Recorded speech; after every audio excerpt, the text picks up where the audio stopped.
बोलो परम प्रभु सच्चिदानंद भगवान है की। हरे राम राम राम हरे हरे।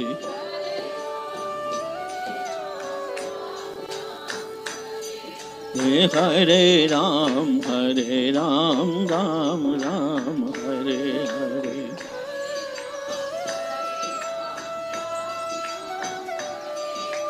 हरे कृष्ण कृष्ण कृष्ण हरे हरे।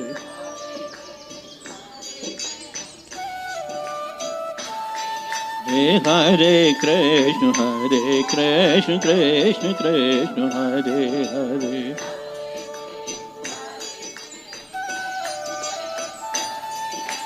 बोलो राजा रामचंद्र भगवान है की।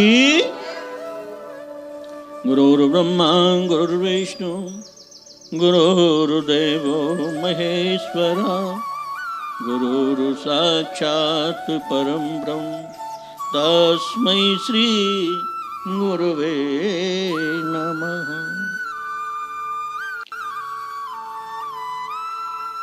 दो दिन से संस्कृत कवि राज सम्राट के विषय पर चर्चा चल रही है। आज भी उन्हीं के विषय पर चर्चा होगी। उनकी भक्ति की महिमा, उनकी साधुता,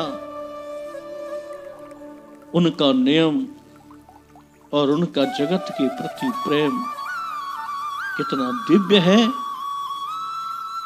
जो समझने से सुनने से परम सुख देता है। तो जयदेव जी पूर्व देश में अपने निवास स्थान केंद्र बिल्व में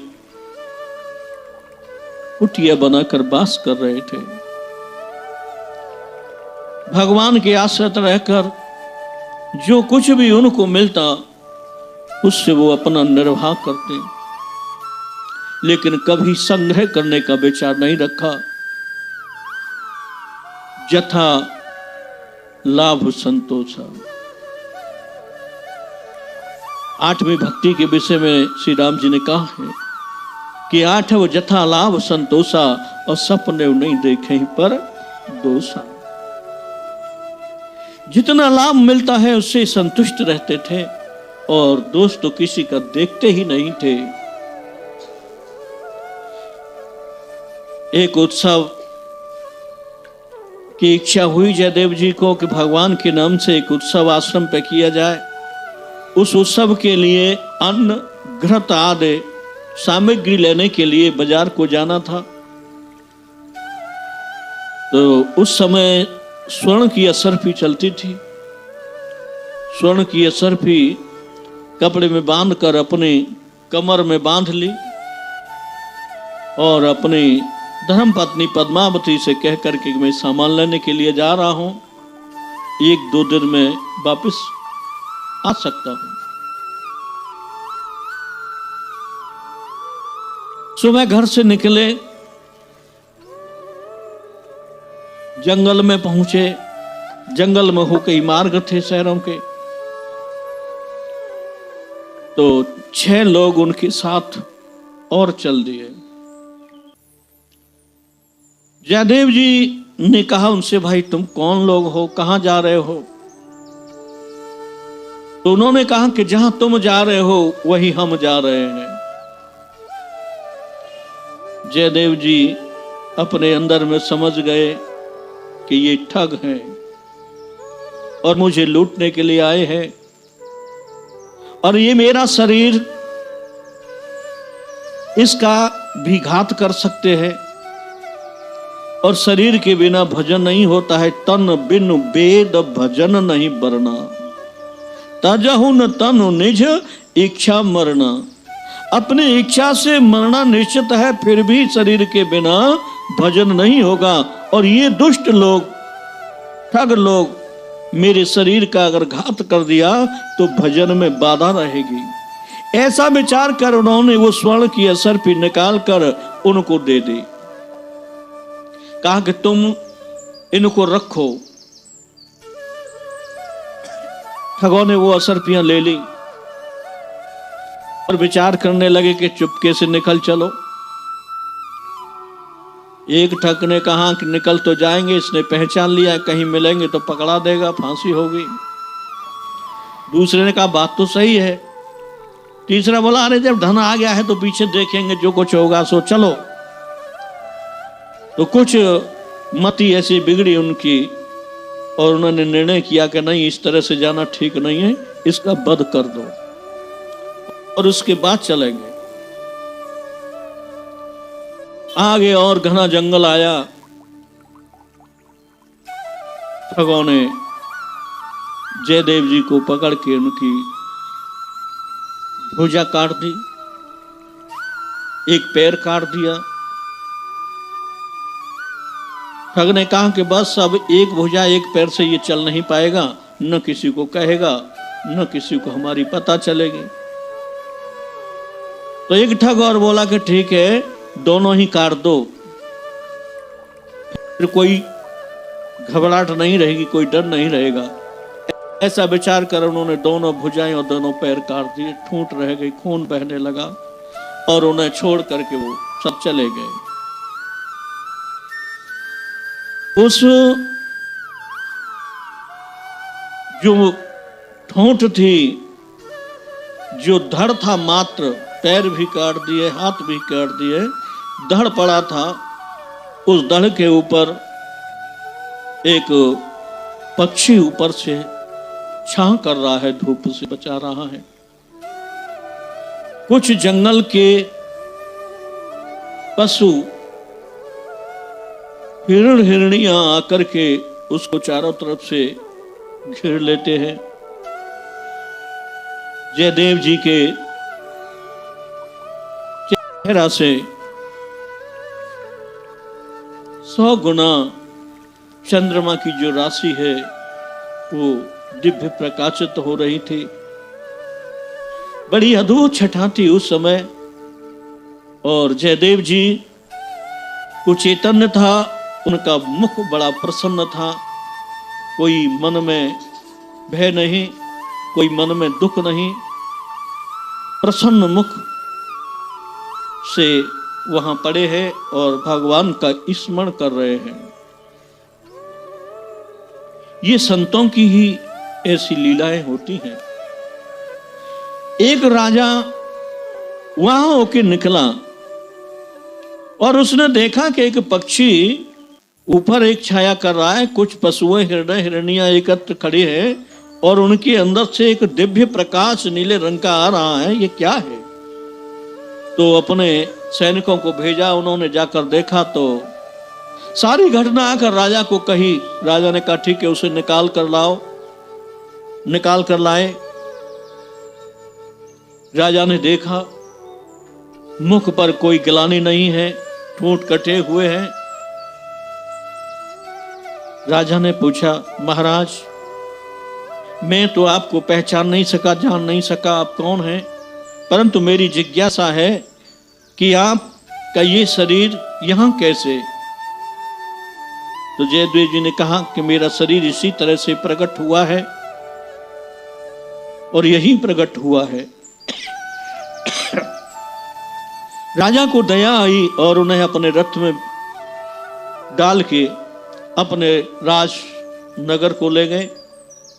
वहां जाकर के वैद्यों के द्वारा उनके जो कटे हुए अंग थे उनको सही कराया, दवाई दारू कराई और राजा उनकी सेवा करने लगे। सेवा करते करते एक दिन राजा को ज्ञान हुआ कि देखो हमारे पास सब कुछ है, हम राजा हैं, फिर भी हमारा चेहरा चाहे जब उतर जाता है। ये संत हैं, इनके पास कुछ नहीं है, शरीर भी अंग भंग है, लेकिन चेहरे पर कभी उदासी नहीं हुई। तो ये कोई अलौकिक पुरुष है ऐसा जान पड़ता है। तब उनसे कहा कि महाराज मुझे आप दीक्षा दीजिए, मुझे शिष्य बना लीजिए। तो जयदेव ने कहा कि शिष्य क्यों बनना है? राजा ने कहा कि मैं भगवान को प्रसन्न करना चाहता हूं। जयदेव महात्मा जी ने कहा कि भगवान को प्रसन्न करना है तो एक दिव्य मंदिर बनवा और उस मंदिर की सेवा पूजा तू अपने हाथ से कर, और वो मंदिर के प्रांगण में एक संतशाला बनवा और जो संत आए उनकी अच्छी प्रकार से नीके प्रकार से सेवा कर, उनको भोजन करा, वस्त्र दे, दक्षिणा दे, प्रेम कर और उनकी सेवा कर। इससे भगवान प्रसन्न होंगे। राजा ने वैसा ही किया। सुंदर महल बनवाया, सुंदर मंदिर बनवाया, श्री भगवान की झांकी, भगवान का श्री विग्रह प्राण प्रतिष्ठा के द्वारा स्थापित कराया और मंदिर के प्रांगण में एक संतशाला का भी निर्माण हुआ। उस संतशाला में बड़े बड़े दिव्य दिव्य महापुरुष संत आने लगे। राजा सबकी सेवा करने लगे और सबको यथा योग्य दक्षिणा दें। तो ये बात धीरे धीरे उसके पूरे राज्य में और भी राज्यों में फैल गई कि अच्छी प्रकार से नीके प्रकार से भोजन मिलता है और अच्छी दक्षिणा मिलती है, वस्त्र भी मिलते हैं, तो लोग और भी आने लगे। अब ये बात जो ठग थे जिन्होंने जयदेव जी के अंग काटे थे उनको भी पता चली कि कोई राजा बड़ा दान देता है, तो साधुओं का भेष बनाकर मस्तक पर तिलक, गले में कंठी, हाथ में तमोरा, झोली लगाए और छह ठग वो महाराज के पास पहुंचे। उस राज्य में, उस राज्य में जयदेव जी तो खुद सब देखभाल करते ही थे। उनके लिए एक तखत डाल दिया, बिना हाथ पैरों के उस तखत पर पड़े रहते और सबको देखते। जो भी आवश्यकता होती वो परस्पर वार्तालाप करते। जब वो ठग आए तो जयदेव जी ने दूर से उन्हें पहचान लिया और उन ठगों ने भी जयदेव को पहचान लिया। स्थिति यह थी कि वो भाग नहीं सकते थे और जयदेव भी कुछ कह नहीं सकते थे। जैसे ही नजदीक आए तो जयदेव ने राजा पास में बैठे थे कहा कि महाराज, इन संतों की बड़ी अच्छी प्रकार से आप भगत करना। और ठग समझ रहे हैं कि आप भगत का मामला यह है कि अब हमें मृत्युदंड मिलेगा, क्योंकि इतना अपघात इनके साथ किया, इनके हाथ पैर काट दिए, इनका द्रव्य छीन लिया, तो ये अब छोड़ने वाले नहीं हैं। लेकिन जयदेव जी अपने अंदर में सोच रहे हैं क्या जे ये दुष्टता करने से नहीं चूकते, दुष्टता में ये माए रहे, तो मैं सज्जनता से क्यों चूकूं? मुझे भी अपनी सज्जनता नहीं छोड़नी है, चाहे मेरे साथ इन्होंने कुछ भी किया हो। लेकिन मेरा धर्म है, ये संत के वेश में आए हैं तो उनकी अच्छी प्रकार से आप भगत कराई जाए, इनको यथा योग्य दक्षिणा दिलवाई जाए। राजा से कहा महाराज, ये मेरे गुरु भाई हैं, इनकी सब संतों से अच्छी प्रकार से नीकी प्रकार से सेवा करना। राजा ने अपने राजमहल में उन सबको ठहरवाया, अपने हाथों से सेवा करने लगे, खूब मेला मेवा मक्खन माल खिलाने लगे। पर लेकिन ठग सूखते जा रहे थे। वो अंदर में सोचते हैं कि जिस प्रकार से बकरे की बल दी जाती है, पहले खिलाया पिलाया जाता है, फिर उसकी गर्दन पर तलवार रखी जाती है, हमारे साथ वही होगा, खिला पिला के हमको और ये बलि दे देंगे, छोड़ेंगे नहीं। बार बार कहते हैं राजा से महाराज हमको जाने दीजिए। राजा अनुनय विनय करके बार बार उन्हें रोक लेते हैं। ये रोकना ही राजा का उनके लिए दुखदायी होता जा रहा है। बड़े दुखी है। एक दिन राजा ने पूछ लिया महाराज, इतनी नीकी प्रकार से हम आपकी सेवा कर रहे हैं और अच्छी प्रकार से आप रह रहे हैं, फिर आप सुख क्यों रहे हैं, क्या कारण है?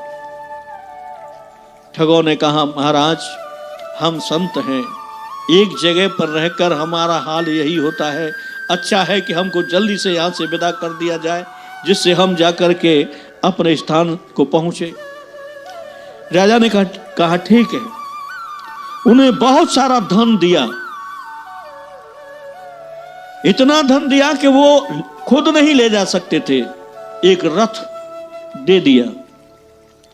रथ में वो धन रखवा दिया। उस धन की सुरक्षा के लिए राजा ने कुछ सेवक सैनिक लगा दिए कि जहां तक ये महाराज जाएं उनके पीछे पीछे जाओ और फिर उन्हें छोड़ करके वापस आ जाना। तो उन ठगों को संत भेष में थे, राजा ने अच्छी प्रकार से दक्षिणा दी और सेवक रथ में बिठा करके उनको चलने लगे। जब आधे जंगल में पहुंचे थे, सेवकों को जिज्ञासा हुई कि राजा ने किसी प्रकार से इस प्रकार से संतों की सेवा नहीं की जितनी इन लोगों की है, तो ये कौन है, क्या विशेष है। ये जानने की इच्छा से उन सेवकों ने, सैनिकों ने महाराजाओं से पूछा, संतों से पूछा कि प्रभु आप हमें पर्चा दीजिए, आप इन हमारे महात्माओं को कैसे जानते हैं और आपकी इतनी सेवा की है, इतनी सेवा किसी की नहीं की, इतना धन दिया, इतना किसी को नहीं दिया। लेकिन दुष्ट अपनी दुष्टता से बाज नहीं आता, चाहे कितना भी उसे कुछ भी कर दिया जाए। तो वो दुष्ट ठगों ने कहा कि तुम जानना चाहते हो तो सुनो, पर कहना मत किसी से, ये बहुत गुप्त बात है। सैनिकों ने कहा ठीक है महाराज, हम किसी से नहीं कहेंगे, कहो तो सही। बोला सुनो, हम और तुम्हारे ये महाराज दोनों एक ही राजा की यह नौकरी करते थे। तुम्हारे महाराज ने इतना बुरा कृत्य किया वहां कि इनको मृत्यु दंड मिली थी। हमें कहा गया कि इसको मृत्यु दे दो, लेकिन हम इस पर दया करके जंगल में ले गए और इसका हाथ पैर काट कर राजा को दिखा दिया और इसे जीवित छोड़ दिया। ये उस बात का हमारा गुण गाता है, इसलिए हमारी सेवा की है। हम कोई इसी के गुरु भाई नहीं, हम और ये साथ ही एक राजा के यहाँ नौकरी करते थे। ये बात दुष्टों ने की, लेकिन जयदेव के हृदय में ऐसा कोई भाव नहीं था। सर्वसहा भूमि, भूमि माता को सर्वसहा कहा जाता है। भूमि को बड़ी गिलानी हुई कि ऐसे दुष्ट लोग मेरे ऊपर है जो भगवान के लाडले को इतना हानि पहुंचाई, फिर भी ये उसकी इतनी बेइज्जती कर रहे हैं या इतना बुरा उसके विषय में सोच रहे हैं। इन दुष्टों को जीने का अधिकार नहीं। भूमि माता वहीं उतनी ही जगह पर आगे फट गई और वो सारे दुष्ट ठग उसमें नीचे समा गए, भूमि बंद हो गई। ये सब हाल उन सेना ने और सेवकों ने देखा, आश्चर्य में डूब गए। वे वापस लौट कर राजा के पास पहुंचे। राजा ने पूछा क्या अच्छी प्रकार से पहुंचा आए हैं? तो राजा से सारा हाल उन महात्मा को कहा कि भूमि फटी और सब समा गए। महाराज पता नहीं, बड़ी दिव्य घटना हुई है। वे कौन है हम तो जान नहीं पाए, लेकिन कुछ ऐसी बातें हमारे महाराज जी के साथ में उनकी साथ हुई थी, वो कुछ कह रहे थे, हमें पूरा तो ध्यान नहीं है। राजा उन सैनिकों को लेकर के जयदेव जी के पास पहुंचे और उन्होंने ये बात जब सुनी कि वो ठग या महात्मा थे, वो सब भूमि फट गई और नीचे समा गए, और ऐसे ऐसे आपके विषय में उन्होंने कहा था, तो जयदेव जी का शरीर कांपने लगा और एक हाथ दूसरे हाथ की ठूंठ से रगड़ने लगे, पैर से ठूंठ को रगड़ने लगे। बड़ा दुख हुआ और रगड़ते रगड़ते भगवान की ऐसी कृपा हुई कि दोनों पैर निकल आए और दोनों हाथ स्वच्छ हो गए। राजा इस चमत्कार को देख करके और भी प्रभावित हुए। कहा कि महाराज आज तक आपने अपना नाम तो नहीं बताया, आप कहां से आए हैं, कौन है, लेकिन हम ये अवश्य जानते थे कि आप कोई महापुरुष है, दिव्य पुरुष है। प्रभु आप हमें अपना पूरा परिचय दीजिए। तब उन महात्मा जी ने कहा कि सुनो जी, मेरा नाम जयदेव है। जो गीत गोविंद लिखा है वो इस शरीर से भगवान ने लिखवाया है, और मेरा स्थान फूल देश में किन बिल्व गांव में है। पूरा अपना परिचय दिया और अपनी धर्म पत्नी के विषय में कहा कि वहां मेरे एक पत्नी है जो पद्मावती नाम से उस गांव में रहती है। पूरी बात उन्होंने राजा को कह दी। राजा को बड़ा दुख हुआ, तुरंत रथ को भेजा और जयदेव जी की जो पत्नी थी किंद बिल से बुलवाई गई। दोनों महामूर्तियों का मिलन कराया। पद्मावती जी वहां बहुत दुखी थी कि वो तो भंडारे के लिए सामान लेने के लिए गई, कोई पता नहीं चला। बहुत समय व्यतीत हुआ तो देख करके बड़ी प्रसन्न हुई। राजा ने अन्य विनय करके दोनों को वही संतशाला में ठहरा रखा और उनकी आप भगत सेवा किया करते। जो राजा की रानी थी वो भी महात्मा और महात्मा की जो धर्मपत्नी पद्मावती थी उनके पास बैठने लगी और उनसे ज्ञान की चर्चा करने लगी। कुछ समय व्यतीत हुआ तो रानी के पीहर से एक दूत आता है और दूत ने कहा कि महारानी जी, आपके भाई की अकस्मात मृत्यु हुई और आपकी भाभियां कोई जहर खाकर मर गई। किसी ने अग्नि लगा ली और किसी ने फांसी लगा ली और कोई जल में डूबकर मर गई। कई पत्नियां थी उसकी। तो रानी ने बड़ा आश्चर्य किया कि देखो ये पातिव्रत धर्म है। मेरी भाभियों ने कितना पतिव्रत धर्म निभाया है कि भाई की मृत्यु के बाद अपना शरीर त्याग कर दिया। लेकिन संत कभी बात आती है चुप भी नहीं रहते, सत्य का वर्णन कर ही देते हैं। तो पद्मावती जी ने वो रानी को कहा कि महारानी, ये कोई सती प्रथा नहीं है, ये कोई अपने पति से प्रेम नहीं है कि जल कर मर जाए, फांसी लगा कर मर जाए, जल में डूब कर मर जाए, आत्महत्या कर ले। ये कोई पातिव्रत धर्म नहीं है, ये कोई अपने पति के साथ प्रेम नहीं है। रानी ने पूछा तो प्रेम क्या है? तो पद्मावती जी ने कहा कि प्रेम उसे कहते हैं कि जो ही अपने पति के विषय में सुने कि वो परम धाम चले गए, बिना कुछ किए ही शरीर छूट जाए और भगवान के धाम को चली जाए, उसको मैं पतिव्रत धर्म मानती हूं। अब तो रानी को बड़ा दुख हुआ कि मेरी भाभियों ने अपने प्राण गंवा दिए, लेकिन इनको वो पातिव्रत धर्म नहीं दिखता। तो एक मन में कुटिलता ले आई और अब शाम को रात्रि के वक्त अपने पति से कहा कि महाराज, मैं एक परीक्षा लेनी चाहती हूं, आप मेरा सहयोग करेंगे? राजा ने कहा क्या परीक्षा है? रानी ने कहा मैं ऐसे नहीं बता सकती, मुझे वचन दीजिए, 3 वचन देंगे तभी मैं वो बात कहूंगी कि आप किसी से नहीं कहेंगे। राजा पत्नी की बात में आकर वचन दे दिया और पूछा। तो पत्नी ने कहा कि महाराज, आप महात्मा जयदेव जी को लेकर के जंगल में भ्रमण के लिए निकलिए और वहां से एक दूत भेजना और मैं उस समय उनकी पत्नी पद्मावती के पास बैठी रहूंगी और वो दूत आकर मुझसे कहे कि महात्मा जयदेव बैकुंठ को सिधार गए। ये बात सुनकर राजा को बड़ा दुख हुआ, रोने लगे। अरे हवागिन, अरे मंद बुद्धि, मूर्ख, तेरे हृदय में इतनी कुटिलता मेरे गुरु के प्रति कैसे आई? गुरु और गुरु मां दिव्य है, पवित्र है, निर्मल है, तू उनकी परीक्षा लेगी?